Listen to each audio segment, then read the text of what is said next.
ஏதோ சடங்குக்காக இத செய்றாங்கன்னு நினைச்சீங்கன்னா அங்கதான் ஒரு சின்ன ட்விஸ்ட் இருக்கு. இதுக்கு பின்னாடி சில முக்கியமான காரணங்களும் இருக்கு. பெரிய பதவிக்கு வரும்பொழுது கையில அதிகாரம் இருக்கும். அந்த அதிகாரத்தை அவங்க இஷ்டத்துக்கு பயன்படுத்தாம நான் சொன்ன வாக்குறுதிக்கு கட்டுப்பட்டவன் அப்படின்ற ஒரு தார்மீக பொறுப்பை இது உருவாக்குது. இது சும்மா ரூமுக்குள்ள நடக்கிற விஷயம் இல்ல. மக்கள் முன்னாடியோ இல்லனா ஒரு உயர் அதிகாரி முன்னாடியோ நடக்கும். நாங்க எல்லாரும் பாத்துட்டே இருக்கோம், ஒழுங்கா வேலை செய்யுங்க அப்படின்னு மக்களுக்கு சொல்ற மெசேஜ் இது.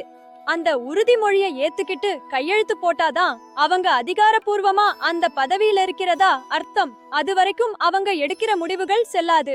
கடவுள் அறிய பிரமாணம் செய்கிறேன்னு சொல்லலாம். ஒருவேளை கடவுள் நம்பிக்கை இல்லாதவங்க மனசாட்சிப்படி உறுதி கூறுகிறேன் அப்படின்னு சொல்லலாம். இதுக்கு நம்ம சட்டத்துல இடம் இருக்கு. மொத்தத்துல சொல்ல போனா பதவி கிடைச்சிருச்சுன்னு ஆடக்கூடாது, சொன்னபடி நடந்துக்கணும் அப்படின்றத ஞாபகப்படுத்தத்தான் இந்த பதவி பிரமாணம். இன்னும் நம்ம நோக்கமான ஏன் இது நடக்குதுன்ற தலைப்புல உங்களை ஆச்சரியப்படுத்துற தகவல்களோட நான் வரேன்.